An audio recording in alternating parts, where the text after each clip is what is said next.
de dinero.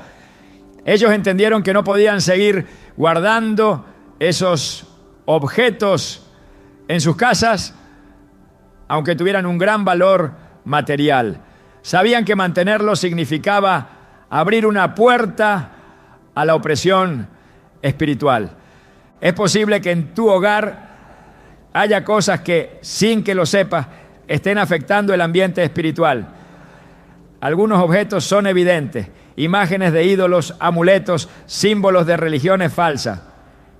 Pero otros son más sutiles: libros con enseñanzas contrarias a la palabra de Dios, objetos heredados de familiares que practicaban el ocultismo, recuerdos de viajes que tienen raíces en culturas espiritualmente comprometidas.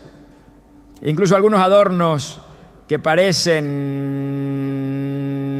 inofensivos pueden estar vinculados a prácticas espirituales que no honran a Dios. Un hombre contó su experiencia tras mudarse a una nueva casa. Desde la primera noche sintió que algo no estaba bien. Su familia comenzó a tener pesadillas, se despertaban con ansiedad y la tensión en el hogar aumentó. Al orar y pedir discernimiento, sintió que debía revisar la casa. Encontró en el sótano una caja con objetos que los antiguos dueños habían dejado atrás: incienso, figuras extrañas y un libro de prácticas esotéricas. Sin dudarlo, se deshizo de todo. Desde ese momento, el ambiente de su hogar cambió por completo. Esto puede sonar radical, pero la Biblia nos muestra que Dios nos llama a ser radicales en la limpieza espiritual de nuestras vidas y nuestros hogares. En Josué 7 encontramos la historia de Acán, un hombre que tomó objetos prohibidos de Jericó y los escondió en su tienda. Debido a su desobediencia, la presencia de Dios se apartó del pueblo de Israel y sufrieron una derrota humillante. Cuando Josué buscó la respuesta, Dios le dijo: Israel ha pecado, han violado mi pacto, han tomado cosas consagradas al exterminio, las han robado, las han escondido entre sus posesiones. Josué 7:11. La solución no fue simplemente arrepentirse, sino deshacerse por completo de esos objetos. Algunas personas conservan cosas en sus hogares sin entender su origen: ropa con símbolos ocultos, accesorios que fueron bendecidos en rituales paganos, artefactos que en su cultura original fueron usados para la adoración de otros dioses. Puede que parezcan simples objetos decorativos, pero en el mundo espiritual todo tiene un significado. Una familia testificó que después de años de dificultades económicas inexplicables, comenzaron a buscar la dirección de Dios. Un pastor les preguntó si tenían objetos en casa que pudieran estar en contra de la voluntad de Dios. Al revisar, encontraron varios recuerdos de viajes a lugares donde se practicaban rituales espirituales ajenos a la fe cristiana. Sintieron en su espíritu que debían deshacerse de ellos. Después de hacerlo, comenzaron a notar cambios en sus finanzas y en la atmósfera de su hogar. La pregunta es: ¿qué cosas hemos permitido en nuestra casa que pueden estar impidiendo la bendición de Dios? En 2 Corintios 6, 16 a 17 se nos dice: ¿qué acuerdo puede haber entre el templo de Dios y los ídolos? Porque nosotros somos templo del Dios viviente. Como Dios ha dicho: habitaré y caminaré entre ellos. Yo seré su Dios y ellos serán mi pueblo. Por tanto, salgan del medio de ellos y apártense, dice el Señor. No toquen nada impuro y yo los recibiré. Dios nos llama a examinar nuestro hogar con ojos espirituales. Esto no significa caer en el miedo ni en la superstición, sino en la obediencia.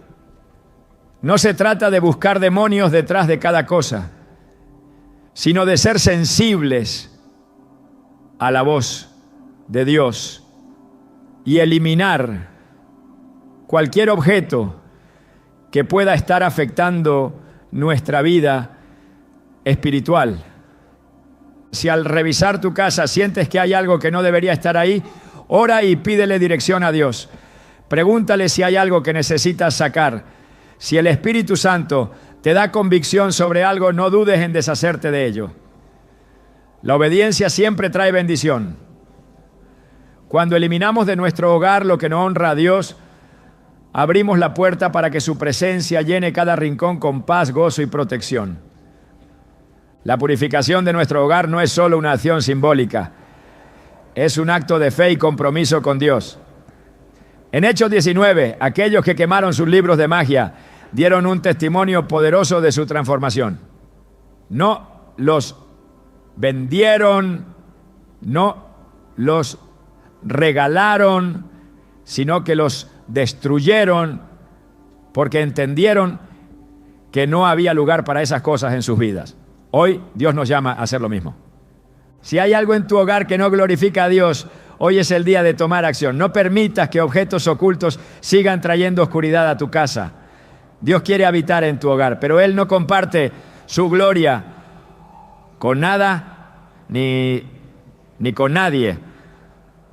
Cuando decidimos limpiar nuestra casa, también estamos limpiando nuestra vida y dándole a Dios el primer lugar. En cada hogar el sonido se convierte en parte de la atmósfera diaria. La música, las conversaciones, las películas y los programas que se reproducen llenan los espacios y moldean el ambiente espiritual del lugar.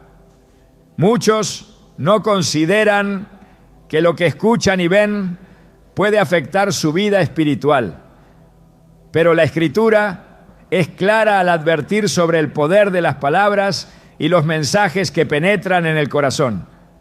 En Filipenses 4:8 se nos instruye: por lo demás, hermanos, todo lo que es verdadero, todo lo honesto, todo lo justo, todo lo puro, todo lo amable, todo lo que es de buen nombre, si hay virtud alguna, si algo digno de alabanza, en esto pensad. La instrucción no es casual. La mente es el campo de batalla donde se libran las guerras espirituales. Y lo que entra por los ojos y los oídos determina la fortaleza del espíritu frente a esas batallas. Desde el principio Dios creó la música con un propósito sagrado. En el cielo los ángeles alaban sin cesar y los salmos están llenos de llamados a adorar a Dios con cánticos y melodías. Sin embargo, el enemigo ha corrompido lo que fue diseñado para glorificar a Dios y lo ha transformado en un instrumento para alejar a las personas de la verdad. En Ezequiel 28:13 se menciona que Lucifer estuvo rodeado de instrumentos musicales en su creación, lo que sugiere que la música era parte de su propósito original antes de su rebelión. No es sorprendente que después de su caída haya utilizado la música para influenciar la cultura, distorsionar los valores y desviar a las personas de Dios.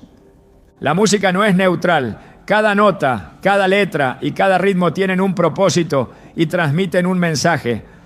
Hay canciones que exaltan la violencia, la inmoralidad y la rebeldía. Y muchas veces esas mismas canciones se repiten una y otra vez en los hogares sin que las personas reflexionen sobre el impacto que tienen en su espíritu. Proverbios 4:23 nos advierte: sobre toda cosa guardada, guarda tu corazón, porque de él mana la vida. La música entra en el corazón, moldea pensamientos y emociones, y puede fortalecer la comunión con Dios o enfriar el espíritu hasta el punto de la insensibilidad. Las Escrituras revelan que lo que una persona escucha afecta su fe. En Romanos 10:17 se dice: así que la fe es por el oír, y el oír por la palabra de Dios. Si lo que entra por los oídos alimenta la fe, también puede debilitarla.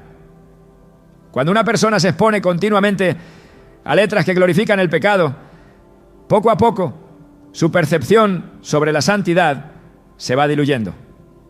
Lo que antes generaba convicción de pecado, con el tiempo deja de parecer ofensivo, y lo que en otro momento habría sido rechazado se vuelve parte normal de la vida cotidiana. El entretenimiento visual no es diferente. Las imágenes tienen poder y pueden sembrar ideas y emociones que permanecen en la mente mucho después de haber apagado la pantalla. Jesús enseñó en Mateo 6, 22 a 23. La lámpara del cuerpo es el ojo, así que si tu ojo es bueno, todo tu cuerpo estará lleno de luz. Pero si tu ojo es maligno, todo tu cuerpo estará en tinieblas. La advertencia es clara. Lo que entra por los ojos afecta el interior del ser humano. Cuando una persona se expone a contenidos que exaltan el pecado, el corazón comienza a insensibilizarse. Las producciones cinematográficas, las series y los videojuegos han evolucionado hasta convertirse en herramientas de adoctrinamiento cultural. Las historias que se presentan en la pantalla no son solo entretenimiento. Transmiten ideologías, valores y filosofías que influyen en la percepción del mundo. En Isaías 5:20 se nos advierte sobre aquellos que invierten el orden moral, diciendo que a lo malo llaman bueno y a lo bueno malo, que hacen de la luz tinieblas y de las tinieblas luz. La industria del entretenimiento ha normalizado el pecado hasta el punto de que aquellos que intentan mantenerse firmes en la verdad bíblica son vistos como radicales o intolerantes. El peligro no está solo en los contenidos explícitamente contrarios a la fe, sino también en aquellos que introducen sutilezas que debilitan la convicción espiritual. Películas y series que promueven la infidelidad como algo emocionante, la venganza como justicia o la codicia como éxito, van sembrando en la mente ideas que contradicen la verdad de Dios. En primera epístola a los Corintios 15:33 se advierte: no erréis, las malas conversaciones corrompen las buenas costumbres. Esta verdad se aplica no solo a las conversaciones directas entre personas, sino también a las conversaciones que se absorben a través de la música y el entretenimiento. El corazón humano es influenciable. Lo que se ve y se escucha con frecuencia termina moldeando el carácter y las decisiones. Jesús lo dejó claro en Lucas 6:45. El hombre bueno del buen tesoro de su corazón saca lo bueno, y el hombre malo del mal tesoro de su corazón saca lo malo, porque de la abundancia del corazón habla la boca. Si lo que entra en el corazón está contaminado, lo que sale de él también lo estará. Pues en la historia de Israel, cada vez que el pueblo se alejaba de Dios, comenzaba a adoptar las costumbres y prácticas de las naciones paganas. En lugar de mantenerse firmes en los estatutos de Dios, permitían que las influencias externas moldearan su cultura y su adoración. En Jeremías 10:2, Dios les dice: así dijo Jehová, no aprendáis el camino de las naciones. La advertencia sigue vigente. La cultura actual, a través de la música y el entretenimiento, enseña caminos que no conducen a la vida, sino a la corrupción y la separación de Dios. El creyente no puede conformarse a los estándares del mundo. En Romanos 12:12 nos exhorta: no os conforméis a este siglo, sino transformaos por medio de la renovación de vuestro entendimiento, para que comprobéis cuál sea la buena voluntad de Dios, agradable y perfecta. La transformación ocurre cuando la mente es renovada, y para que esto suceda es necesario examinar lo que se permite entrar en el hogar. El hogar debe ser un refugio de la presencia de Dios, un lugar donde su paz habite y donde su espíritu pueda obrar sin obstáculos. Sin embargo, si la atmósfera está saturada de mensajes y sonidos que van en contra de su verdad, la sensibilidad espiritual se debilita. En Efesios 5, 19, el apóstol Pablo da una clave para mantener un ambiente lleno de la presencia de Dios, hablando entre vosotros con salmos, con himnos y cánticos espirituales, cantando y alabando al Señor en vuestros corazones. El llamado es claro: examinar lo que entra en el hogar y asegurarse de que todo lo que se escucha y se ve glorifique a Dios. La música y el entretenimiento no son simples distracciones. Tienen el poder de edificar o de destruir, de fortalecer la fe o de debilitarla. La decisión está en cada persona. Las palabras que se pronuncian en un hogar no son inofensivas. Cada palabra trae consigo una consecuencia espiritual. Y lo que se dice dentro de una casa puede construir un ambiente de bendición o abrir la puerta a maldición.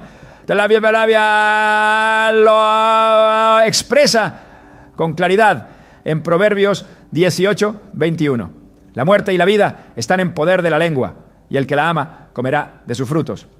La lengua tiene el poder de edificar o destruir, de traer paz o sembrar discordia, de invitar la presencia de Dios o permitir que la oscuridad se establezca. Las palabras no son simples sonidos, son declaraciones que tienen peso en el mundo espiritual. En Génesis 1, Dios creó el universo con su voz. No construyó con las manos, no moldeó con herramientas, sino que habló. Y su palabra dio forma a la realidad. Este principio se mantiene en la vida cotidiana. Lo que se declara con la boca tiene el poder de traer vida o condenación sobre una familia, un matrimonio o una generación. En el hogar, cada palabra pronunciada establece un fundamento. Cuando las palabras están alineadas con la verdad de Dios, la casa se llena de paz. Cuando están cargadas de queja, enojo, incredulidad o maldición, se abre la puerta a la opresión. Santiago 3:10 lo advierte. De una misma boca proceden bendición y maldición. Hermanos míos, esto no debe ser así. La misma boca que se usa para orar, para alabar, para pedir la dirección de Dios, no puede ser la misma que maldice, hiere y destruye con palabras llenas de enojo y desesperanza. El problema no está solo en lo que se dice en momentos de ira. La repetición de ciertas frases y actitudes crea un ambiente que puede arraigar maldiciones en un hogar. Las palabras que se dicen sobre los hijos pueden marcar su destino. En Números 14, 28, Dios responde a las quejas del pueblo de Israel con una sentencia contundente. Vivo yo, dice Jehová, que según habéis hablado a mis oídos, así haré yo con vosotros. Lo que se declara con insistencia puede convertirse en realidad.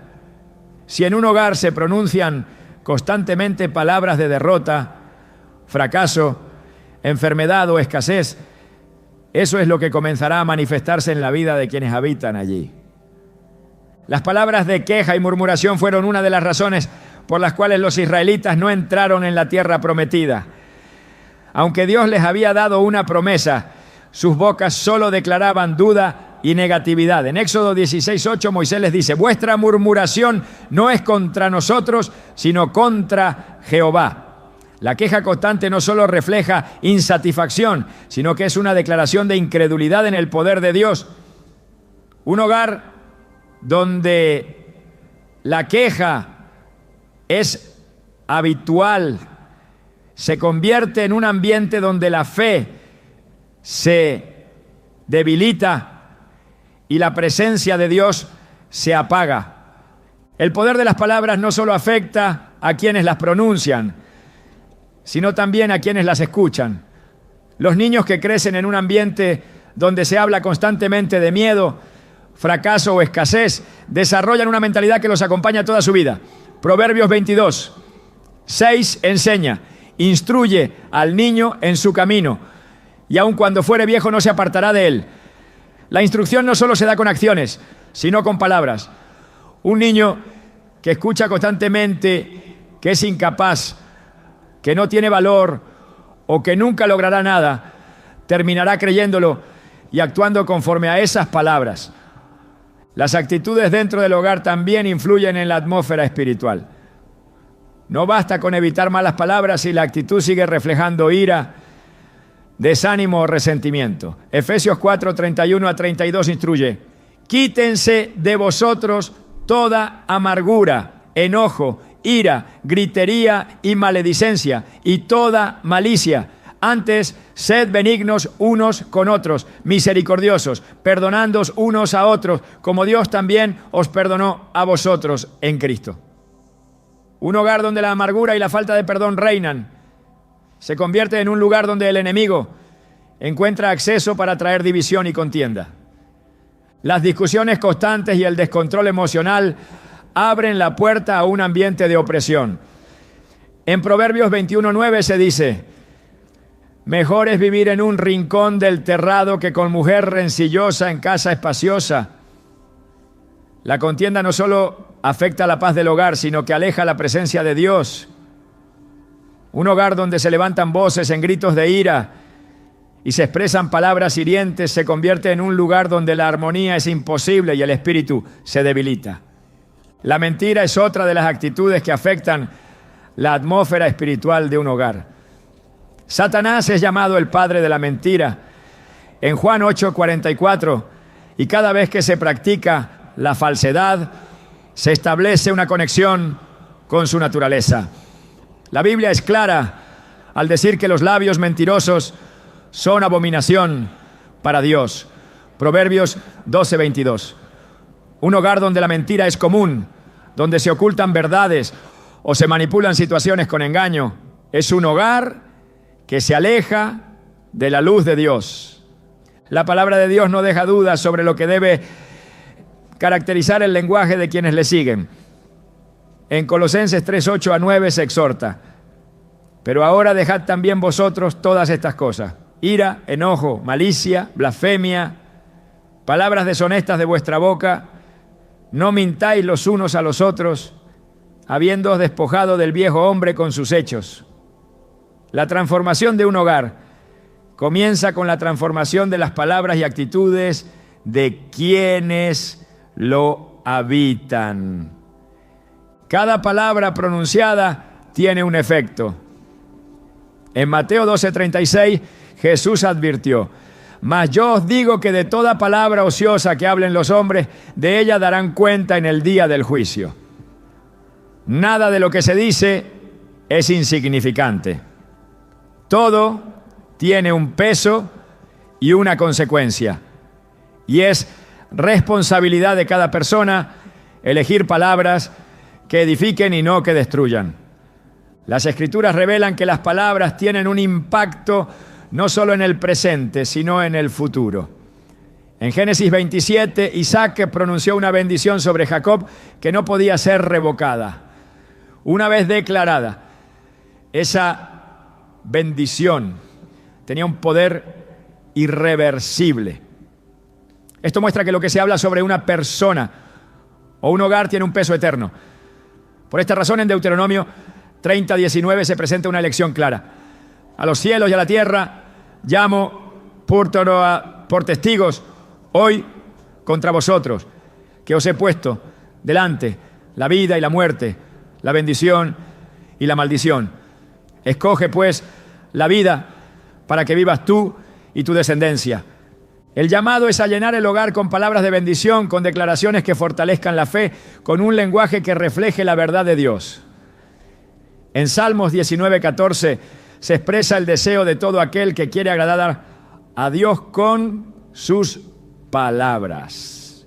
Sean gratos los dichos de mi boca y la meditación de mi corazón delante de ti, oh Jehová, roca mía y redentor mío.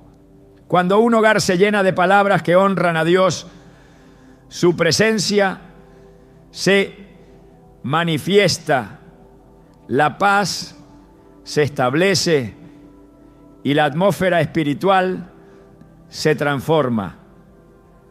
Desde el principio Dios ha sido claro con su pueblo sobre un mandato inquebrantable. Él no comparte su gloria con nadie ni con nada.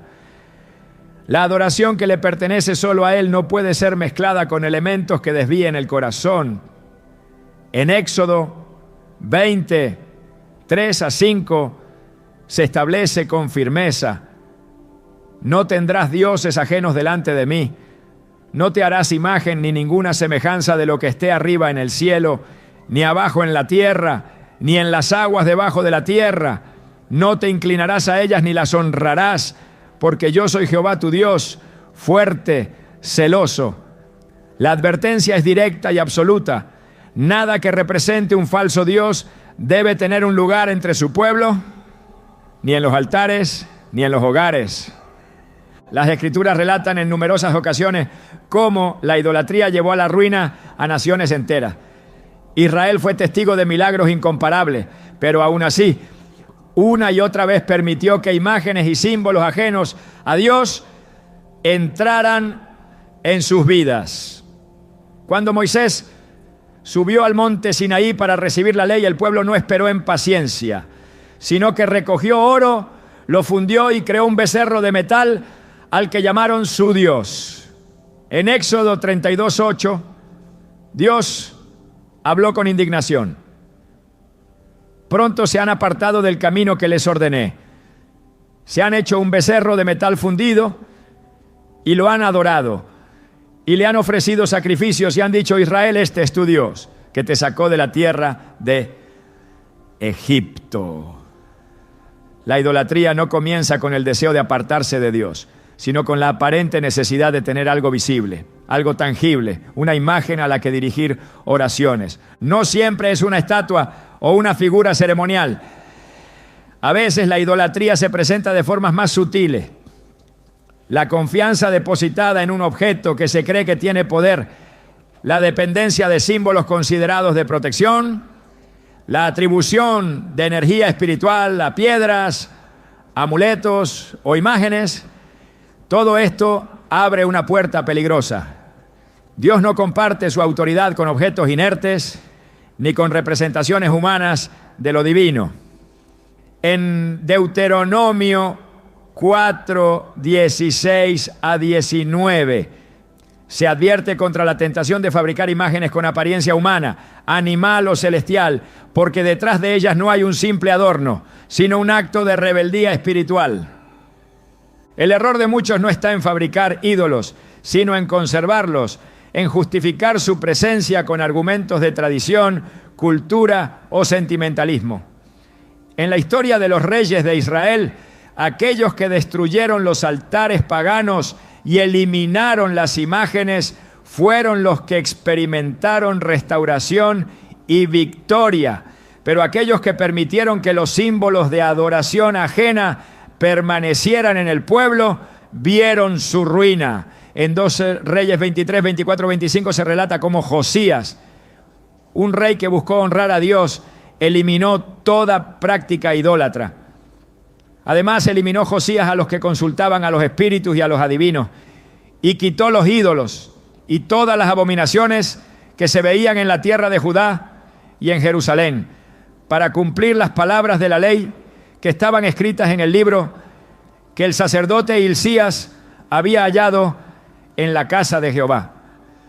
No hubo otro rey antes de él que se convirtiera a Jehová de todo su corazón, de toda su alma y de todas sus fuerzas, conforme a toda la ley de Moisés.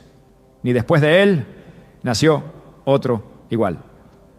No hay diferencia entre lo que ocurrió en el pasado y lo que sigue ocurriendo hoy. El error no ha cambiado, solo ha adoptado nuevas formas. Ídolos que no son de piedra ni de madera, pero que siguen arrebatando la devoción que solo le pertenece a Dios. Objetos que son colocados en lugares de honor dentro de los hogares bajo la idea de que traen protección, bienestar o buena suerte. Prácticas que parecen inofensivas, pero que arraigan costumbres que alejan la mirada de lo alto. La idolatría no solo corrompe la relación con Dios, sino que también contamina la atmósfera espiritual de un hogar. En la historia de Jacob, cuando decidió acercarse a Dios con sinceridad, lo primero que hizo fue deshacerse de todo lo que pudiera representar un vínculo con el pasado idolátrico de su familia. En Génesis 35, 2-4, Jacob dio una orden tajante a los suyos: quitad los dioses ajenos que hay entre vosotros, y limpiaos, y mudad vuestros vestidos, y levantémonos, y subamos a Betel, y haré allí altar al Dios que me respondió en el día de mi angustia, y que ha estado conmigo en el camino que he andado. Así dieron a Jacob todos los dioses ajenos que había en poder de ellos, y los zarcillos que estaban en sus orejas. Y Jacob los escondió debajo de una encina que estaba junto a Siquem. Su determinación no fue parcial. No dejó rastro de aquello que podía servir de obstáculo en su comunión con Dios. En Isaías 44, 9-20, Dios expone la insensatez de la idolatría con una claridad aplastante. Se describe como un hombre toma un pedazo de madera, con la mitad enciende fuego para calentarse y con la otra mitad esculpe una imagen a la que se inclina y le ora. La ironía es evidente. El mismo material que se usa para hacer fuego es tratado como un dios. La idolatría siempre ha sido una ceguera espiritual, un acto de devoción hacia algo que no tiene vida ni poder. El llamado de Dios es a un corazón íntegro, a una adoración sin mezcla. En 1 de enero 5:21 se da una instrucción final y contundente: hijitos, guardaos de los ídolos. No se trata solo de evitar la adoración a imágenes, sino de eliminar cualquier símbolo que pueda desviar el enfoque espiritual. Todo lo que reciba una devoción que solo le pertenece a Dios, todo lo que se convierta en un amuleto o en un objeto de confianza espiritual fuera de la fe genuina en Cristo, debe ser apartado. Los altares del corazón deben ser limpiados, los hogares deben ser purificados. Dios no habita donde su gloria es compartida con representaciones humanas, con símbolos sin vida, con imágenes que reciben honor indebido. En 2 Corintios 6, 16-17 se declara: ¿y qué acuerdo hay entre el templo de Dios y los ídolos? Porque vosotros sois el templo del Dios viviente, como Dios dijo: habitaré y andaré entre ellos, y seré su Dios, y ellos serán mi pueblo. Por lo cual salid de en medio de ellos y apartaos, dice el Señor, y no toquéis lo inmundo, y yo os recibiré. La decisión es personal. Dios no obliga, pero advierte, no exige, pero llama a la reflexión. En Deuteronomio 30:19 establece la elección que cada persona debe hacer. A los cielos y a la tierra llamo por testigos hoy contra vosotros, que os he puesto delante la vida y la muerte, la bendición y la maldición. Escoge pues la vida para que vivas tú y tu descendencia. Nada influye más en el rumbo de una vida que las personas que la rodean. No importa cuánta fe se tenga, cuán sólido sea el conocimiento de la palabra, cuán firme parezca la relación con Dios. La compañía equivocada es suficiente para desviar incluso al más fuerte, para sembrar duda donde antes había certeza, para abrir la puerta a caminos que nunca debieron recorrerse. En primera epístola a los Corintios 15:33 se advierte con claridad: no os engañéis, las malas compañías corrompen las buenas costumbres.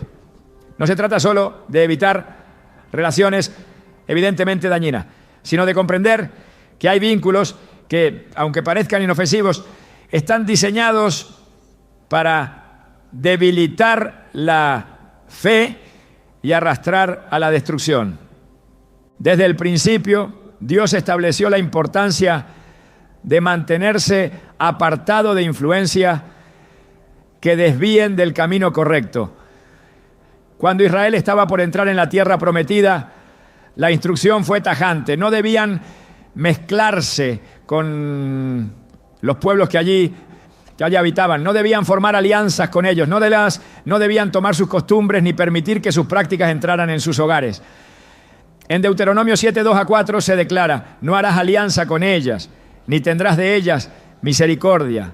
No emparentarás con ellas, no darás tu hija a su hijo, ni tomarás a su hija para tu hijo, porque desviará a tu hijo de en pos de mí, y servirán a dioses ajenos, y el furor de Jehová se encenderá sobre vosotros, y te destruirás pronto.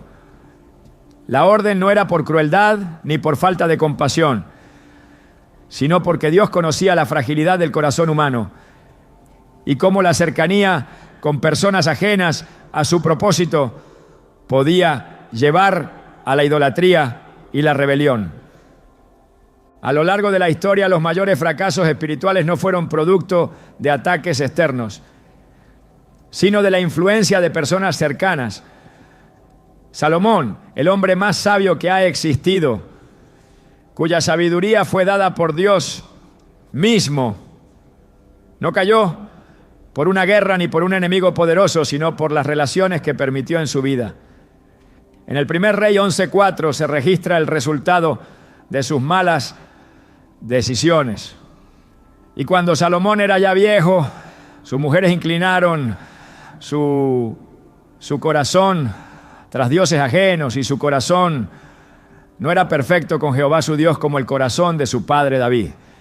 No fue un ataque repentino, sino un proceso lento, un desvío que comenzó con pequeñas concesiones, con la tolerancia de prácticas ajenas a Dios, hasta que su corazón fue completamente apartado. No todas las relaciones son de amistad o familia. Algunas son pactos que se establecen sin que la persona sea consciente de sus implicaciones. En la antigüedad los pactos eran acuerdos inquebrantables, sellados con sangre, con compromisos que trascendían generaciones. En la actualidad los pactos no siempre son visibles, pero siguen teniendo la misma fuerza espiritual. Palabras dichas con ligereza, promesas hechas sin discernimiento, acuerdos firmados sin considerar sus raíces pueden convertirse en ataduras que afectan no solo a quien los hizo, sino también a su hogar. En Proverbios 6:12 advierte: te has enlazado con las palabras de tu boca y has quedado preso en los dichos de tus labios. No todo acuerdo es bueno, no toda alianza es segura, no toda promesa es inofensiva. Dios estableció límites claros para proteger a su pueblo de enredos peligrosos. En 2 Corintios 6:14-15 se nos exhorta: no os unáis en yugo desigual con los incrédulos, porque ¿qué compañerismo tiene la justicia con la injusticia? ¿Y qué comunión la luz con las tinieblas? ¿Y qué concordia Cristo con Belial? ¿O qué parte el creyente con el incrédulo? No se trata solo de relaciones románticas, sino de cualquier vínculo que ate la vida de un creyente a un camino que no está alineado con la voluntad de Dios. Las relaciones no siempre muestran su verdadero impacto de inmediato. Algunas parecen inofensivas en un principio, pero con el tiempo van moldeando actitudes, cambiando prioridades, sembrando dudas que antes no existían. Lo que antes era una convicción firme comienza a verse como algo relativo. Lo que antes se consideraba innegociable empieza a ceder ante la presión de la aceptación. En 2 Samuel 13:3-5 se relata cómo Amnón, hijo de David, tenía un amigo llamado Jonadab, descrito como un hombre astuto. Fue este amigo quien lo aconsejó de forma perversa, llevándolo a cometer un pecado que no solo arruinó su vida, sino que desató consecuencias trágicas en toda su familia. Una sola relación equivocada puede abrir la puerta a una cadena de destrucción. No todo pacto es hecho con palabras. Hay objetos que representan compromisos espirituales, elementos que fueron entregados como símbolo de una alianza que no tiene su origen en Dios. Anillos, amuletos, regalos, cartas, documentos, cualquier cosa que haya sido parte de un pacto que no glorifica a Dios puede convertirse en un vínculo que necesita ser roto. En Hechos 19:19, cuando muchos se convirtieron al Señor, tomaron sus libros de magia y los quemaron públicamente. No los vendieron, no los guardaron como recuerdo, no los dejaron en sus casas. Sabían que mantenerlos era seguir atados a su pasado y solo al deshacerse de ellos pudieron experimentar verdadera libertad. El principio sigue siendo el mismo. Todo lo que ate la vida de una persona a una relación o a un pacto que no glorifica a Dios debe ser eliminado. No se puede avanzar espiritualmente mientras se sigan guardando vínculos que contradicen la voluntad divina. No se puede caminar en luz mientras se sostienen lazos con la oscuridad. En Isaías 52:11 se nos llama: apartaos, apartaos, salid de ahí, no toquéis cosa inmunda, salid de en medio de ella, purificaos los que lleváis los utensilios de Jehová. La advertencia no es para causar miedo, sino para traer discernimiento. Muchas de las batallas que se enfrentan no son producto de circunstancias naturales, sino de ataduras que aún no han sido rotas. Algunas de ellas ya tienen raíces tan profundas que parecen parte normal de la vida, pero su presencia sigue afectando la libertad espiritual de quienes la sostienen. En Gálatas 5:1 se declara: estad pues firmes en la libertad con que Cristo nos hizo libres, y no estéis otra vez sujetos al yugo de esclavitud. Dios ha llamado a su pueblo a una vida sin ataduras, sin vínculos con lo que puede desviar, sin lazos que arrastren a caminos de destrucción. No es posible avanzar mientras se sigan sosteniendo relaciones que apartan de su propósito. No es posible caminar en su bendición mientras se sigan guardando objetos o acuerdos que atan al pasado. El llamado es a romper, a soltar, a eliminar lo que impide caminar en completa obediencia. En Deuteronomio 30:19 se nos da la decisión: a los cielos y a la tierra llamo por testigos hoy contra vosotros, que os he puesto delante la vida y la muerte, la bendición y la maldición. Escoge pues la vida, para que vivas tú y tu descendencia. El orden no es solo una cuestión de organización externa, sino una manifestación del estado interior. En la creación del mundo, Dios estableció orden en medio del caos. En Génesis 1:2, la tierra estaba desordenada y vacía. Pero cuando Dios habló, la luz se separó de las tinieblas. Las aguas tomaron su lugar y todo fue dispuesto con propósito y precisión. El mismo principio se mantiene en cada área de la vida. Donde hay caos, hay confusión. Donde hay desorden, hay obstáculos para la presencia de Dios. 1 Corintios 14:33 lo deja claro. Porque Dios no es un Dios de desorden, sino de paz. El desorden en un hogar no es un simple descuido físico, sino una señal de algo más profundo.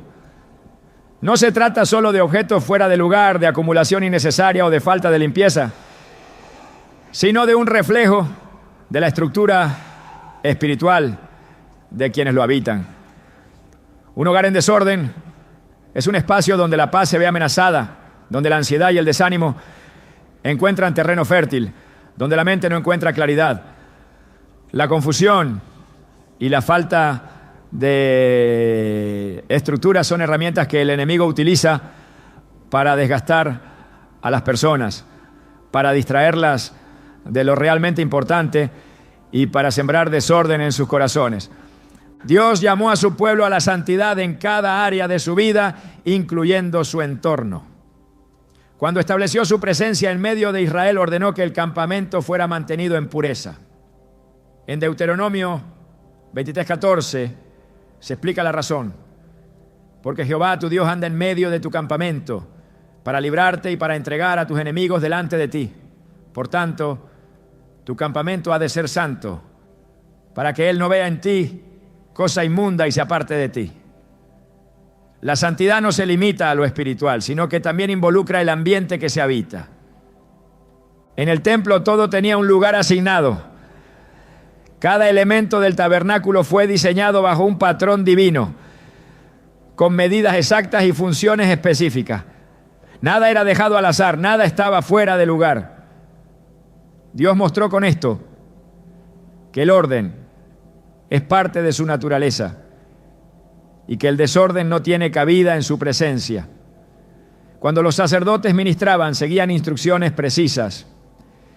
En Levítico 10:1-2, Nadab y Abiú, hijos de Aarón, ofrecieron fuego extraño delante de Jehová, algo que no había sido ordenado.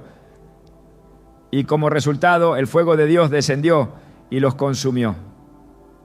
El mensaje era claro: el orden divino no es negociable. Cuando el desorden se instala en un hogar, no solo afecta la apariencia del lugar, sino que también altera la dinámica espiritual. La acumulación innecesaria, el caos en los espacios, la falta de estructura en la vida cotidiana pueden abrir puertas a la ansiedad, la pereza y la sensación de opresión. La Biblia enseña que hay tiempo para todo y que cada cosa debe estar en su lugar. Eclesiastés 3. Uno lo expresa de esta manera: todo tiene su tiempo y todo lo que se quiere debajo del cielo tiene su hora. Cuando no hay un sentido de orden, la sensación de control se pierde y con ello la paz que Dios desea para su pueblo. El enemigo opera en el desorden. En la parábola del sembrador, Jesús habló de la semilla que cayó entre espinos, representando a aquellos que reciben la palabra, pero cuyas vidas están tan llenas de preocupaciones y distracciones que la verdad de Dios no puede crecer. Lucas 8:14 lo describe así: la que cayó entre espinos, estos son los que oyen, pero yéndose son ahogados por los afanes y las riquezas y los placeres de la vida y no llevan fruto. Un hogar lleno de caos, de objetos innecesarios, de tareas sin terminar, puede convertirse en un lugar donde la voz de Dios se ahoga entre el ruido de lo no esencial.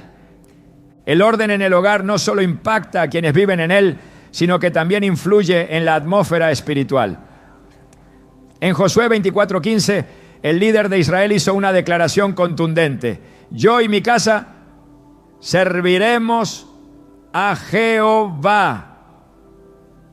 No era una decisión personal aislada, sino un compromiso que involucraba a toda su familia. Servir a Dios no es solo una cuestión de asistencia a la congregación o de lectura bíblica, sino también de cómo se administra el hogar, de qué se permite entrar en él y de la disciplina que se mantiene en la vida diaria. Jesús enseñó sobre la importancia de mantener la casa en orden en un sentido espiritual. En Mateo 12:43-45 habló de un espíritu inmundo que, al salir de una persona, busca un lugar donde habitar. Al encontrar su antigua morada vacía, limpia y barrida, pero sin ocupación, regresa con otros 7 espíritus peores que él. La clave de esta enseñanza está en que el problema no era solo haber expulsado la impureza, sino no haber llenado ese espacio con lo correcto. Un hogar puede estar físicamente ordenado, pero si su ambiente no está saturado de la presencia de Dios, sigue siendo vulnerable. Dios llamó a su pueblo a ser administradores fieles. En la parábola de los talentos, Jesús contó la historia de un señor que entregó a sus siervos cierta cantidad de bienes y al regresar pidió cuentas de cómo habían sido administrados. Mateo 25:21 registra la recompensa para el siervo que fue fiel. Bien, buen siervo y fiel. Sobre poco has sido fiel, sobre mucho te pondré. Entra en el gozo de tu Señor. La fidelidad en lo pequeño, en lo cotidiano, en la organización de la vida diaria, es un reflejo de la fidelidad en lo espiritual. El desorden no solo se refleja en lo visible, sino también en la manera en que se administra el tiempo y los recursos. Una vida sin prioridades claras, sin estructura en las responsabilidades, sin un manejo adecuado de lo que Dios ha dado, es una vida expuesta a la frustración y el agotamiento.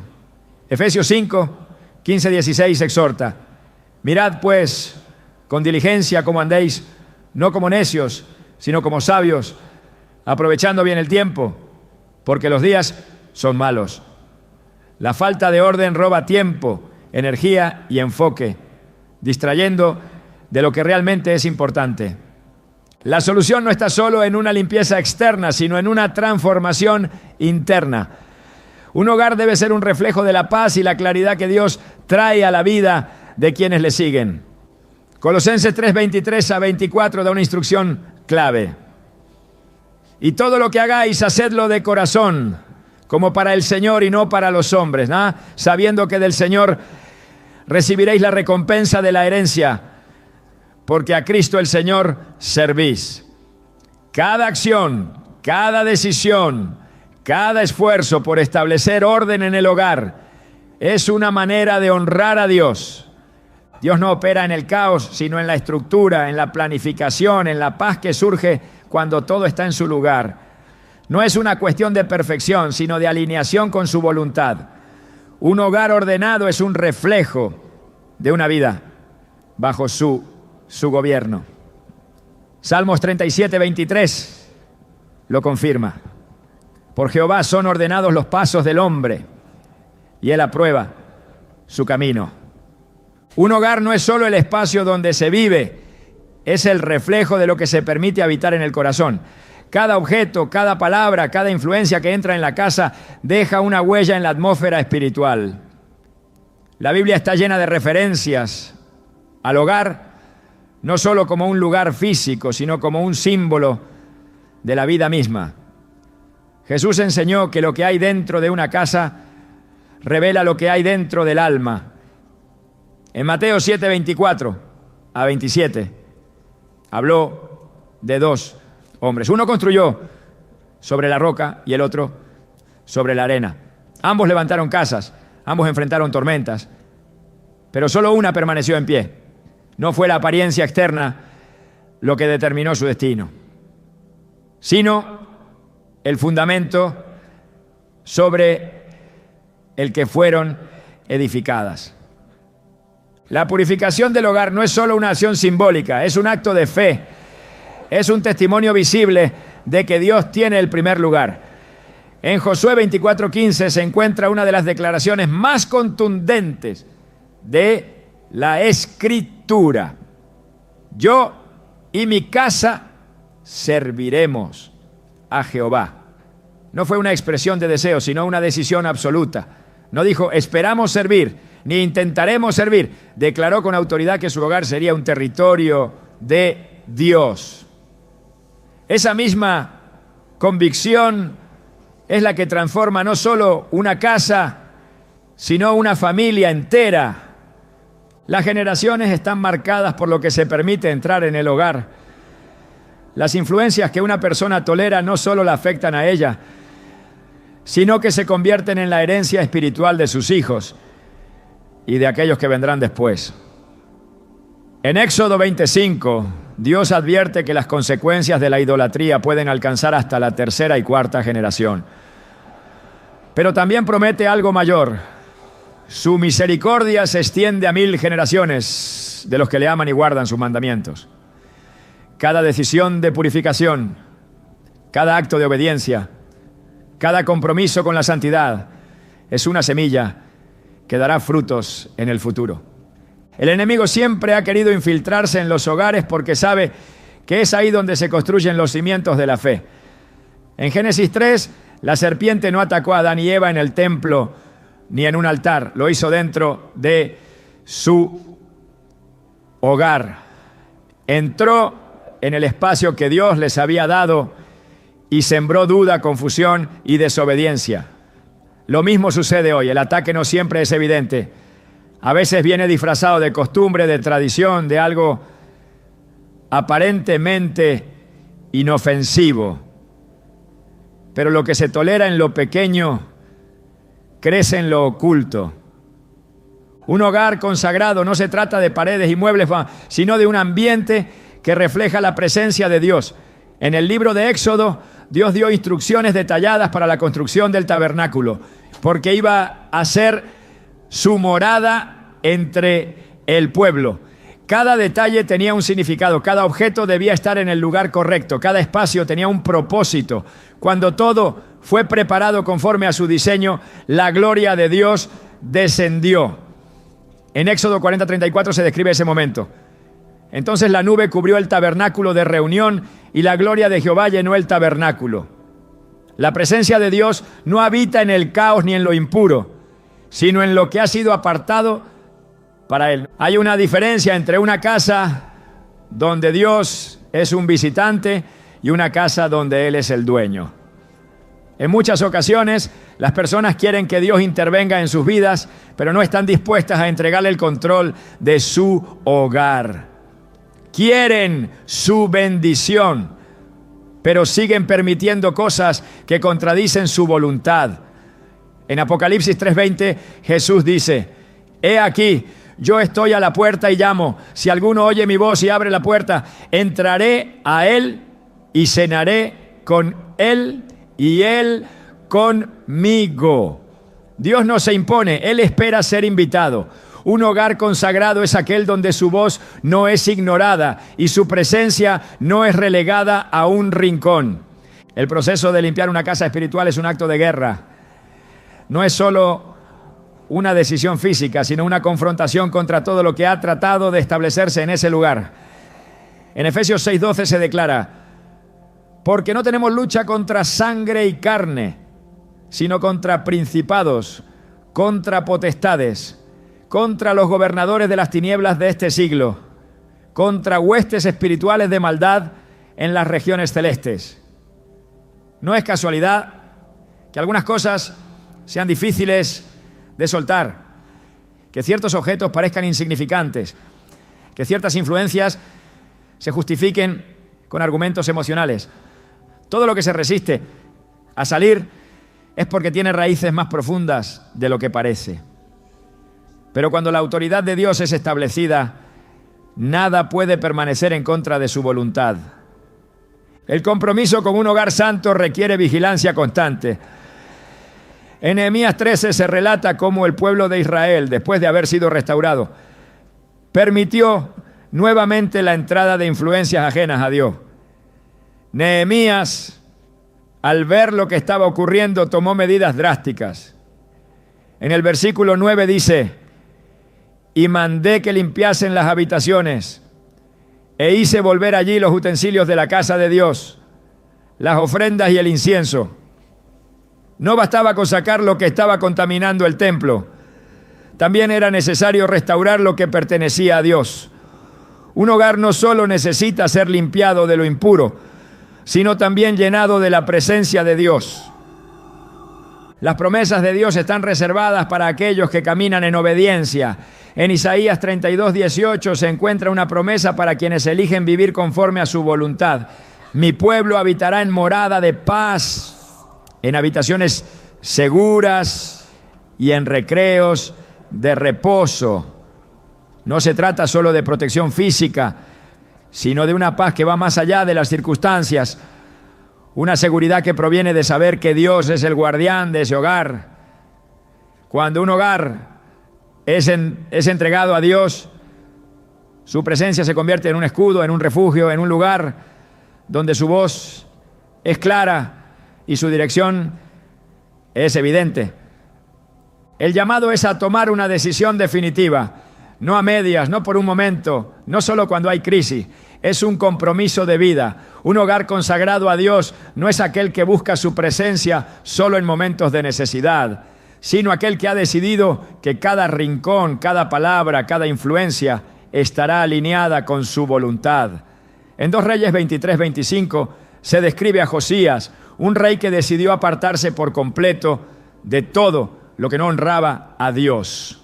No hubo otro rey antes de él que se convirtiera a Jehová de todo su corazón, de toda su alma y de todas sus fuerzas, conforme a toda la ley de Moisés. Ni después de él nació otro igual.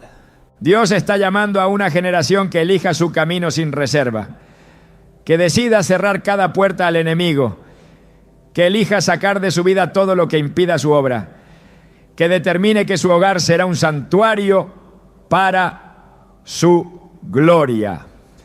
En Deuteronomio 30:19 se presenta una elección clara. A los cielos y a la tierra llamo por testigos hoy contra vosotros, que os he puesto delante la vida y la muerte, la bendición y la maldición. Escoge, pues, la vida para que vivas tú y tu descendencia. La decisión está en cada persona. Dios ya ha hablado. Su palabra ha sido clara. Ahora es el momento de actuar.